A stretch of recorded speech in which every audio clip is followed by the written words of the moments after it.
right, hello, welcome. Glenn Raley from Humana. I work in our Provider Interoperability space and work with a number of different partners that are here in the room, but today here to talk with athenahealth about what we're doing around creating that open network for an EHR and vendor-payer partnership. Hi, good morning, everyone. I'm Nele Jessel. I'm Chief Medical Officer at athenahealth. So we've talked a lot yesterday and today about the heavy burden that health plans and providers face in the industry. Obviously, everybody in the room is familiar with these numbers, but I think what we haven't talked a lot about yet is the actual burden the providers face.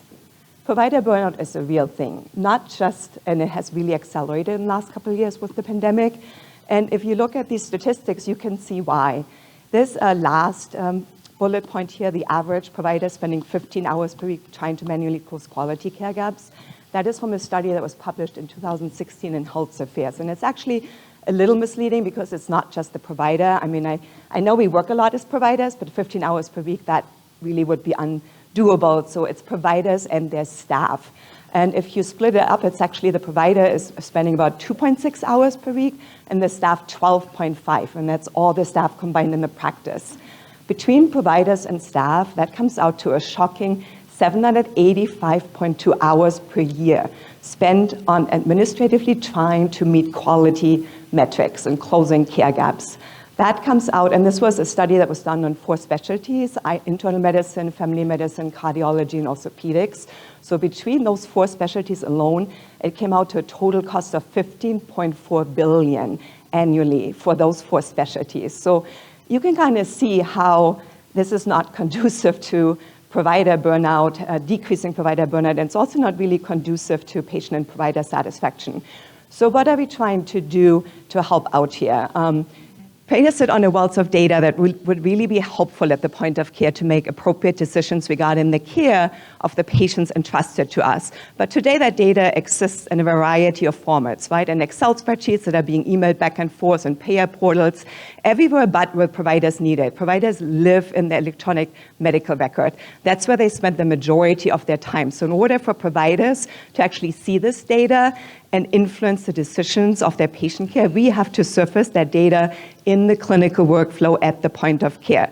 So we are partnering with payers such as Humana to build a really closed, holistic data loop, which you see here, to surface that data that drives outcomes such as diagnosis gaps and care gaps to the providers in their workflow in a uniform, unified fashion so that they can execute upon that data. And then we also surface that data to payers, and payers surface that data to us, and I'll let Glenn chime in here and add. Yeah, and with partners like Athena, we have been at this for a number of years, right? We've been doing health plan data exchange for several years now. We've got real-time pharmacy benefits. Introducing this year the care gaps and the diagnosis gaps with a list of other capabilities coming beyond that we're really focused on how do we do a number of the things, again, that have been talked about today, right? Nothing necessarily that is outside of what you all have done, but thinking about what comes next and what comes beyond that. Because the administrative burden reduction is obviously important. The improved outcomes for membership and their getting the proper care is our intent and behind that. But then how do we continue to make that work? And so what we've seen through some of our early results is really some significant changes to what those Athena providers were experiencing, right? So for our membership, we had about 650,000 different diagnosis gaps that were undocumented, right, from the prior year. And we have pushed those into Athena now, and a large majority of them were not part of their workflow. Again, they were in those portals, they were in those spreadsheets, they were being the things that were being done, and now it's in the workflow, it's happening automatically, and we're starting to see some early results of those now getting documented and that working. But then within the care gap space, same sort of thing where we had a large number of care gaps, but a significant number of them were not known by Athena natively. And so Humana was now producing something and presenting it into the workflow again, not inside of the portal, not inside the Excel spreadsheet, but part of their workflow. And so we're starting to really see some pickup and I think one of the really nice things that we found after the release was I hadn't heard of any challenges. I hadn't heard any pushback. And so I called and said, so what are you all hearing? And they said, it's native, right? It feels like it's Athena.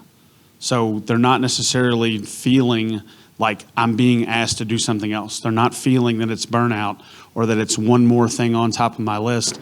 They just feel like this is what the patient needs. Okay, let's talk about it if that's appropriate for that point in time and that visit and that care. So there is and I went too far. So from that perspective, we are seeing higher results from our care gaps, right? We're seeing better improvement in those HEDIS results. We're seeing better improvement from the patient adherence around some of the drugs, patient safety measures. We're seeing more of those diagnoses coming in. And between that and the other things that we have planned for later this year and into next year, launching with Athena, really think that there's an opportunity to affect and impact that provider burnout in a very positive way. Yeah, and I'll reiterate that we have always surfaced diagnosis gaps in Athena as well as care gaps, but the diagnosis gaps that we relied on were based on our claims data. So as you know, if the patient is part of a healthcare system or receives care outside of your network, we don't have access to that data, but Glenn does, right? So now we're supplementing our diagnosis gaps that we have always surfaced with the payers' diagnosis gaps to really give the providers the holistic view of all diagnoses that patients could potentially have. And we all know how important diagnostic burden capture is, not just for obviously patient care. You want to accurately represent your patient's condition so they receive the necessary services and don't receive the wrong care. But you also obviously want to know from the payer side what the disease burden is of your patient population so you can accurately manage on patients and your members with your chronic conditions. And then it's obviously also important for value-based care success for everybody. Well, and one of the real benefits that we got, and we've heard a lot of people talk about that trust factor between payers and providers. And one of the other things that this enables is more accurate and timely closure of those gaps, right? So I've heard from providers for decades, right, around, well, your data's just wrong. You don't have everything. And so now when we get that data back in real time, and we're able to take action on it. We're seeing gaps close faster.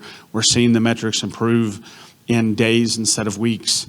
It really changes that trust factor. So people are buying into it, and the providers are starting to get a little more comfortable with the idea that we're not, we're not all just trying to figure out how to deny your claims. That we're actually trying to figure out how to do what's right and do that on a timely basis. And that trust factor is huge in terms of what I believe will be the future, right? So the speaker earlier from Olive, right, where can we go in the next 5 years? Because 5 years ago, we certainly didn't have that trust. We're starting to see some of that now. And through the work that all of you all are doing and that we're trying to do with our partners, I really think that we have that opportunity to really build upon that trust and start to really get to some of those advanced use cases that I think can significantly enable patient care. So we have just a few seconds left for some questions. About 30. Anyone? And in case you're wondering why the care gap closure rate is much higher than the diagnosis gaps, this is early results, and it was still early in the year when we pulled that data. So as you know, diagnosis gaps are much more challenging to address during visits than care gaps because you really have to wait for that patient to come in for their annual visit. Most providers can't afford to address these during a regular office visit. There's simply not enough time. Question?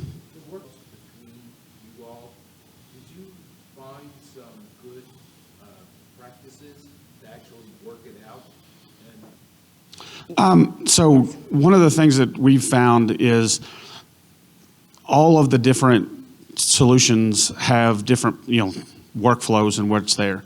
And so we really look to the EMR companies or the solution providers for where is the right place to introduce this, right? So at the point of ordering, that was said about before from a prior auth or a pharmacy perspective, at the office visit, where is the care decision hook that you want to use? So there are certain places there, but each solution can be a little bit different. Yeah, and I was thinking about the practices themselves. Yes. That's great.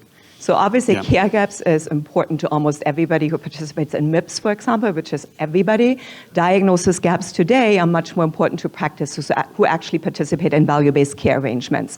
That being said, we do surface them to all of our providers. We have a shared platform. Everybody sees the same thing. So it is important for everybody to be aware of what diagnosis your patient has, even if you don't participate in value-based care. It's simply just good medical care, and this is why value-based care is so successful, right? It really improves outcomes.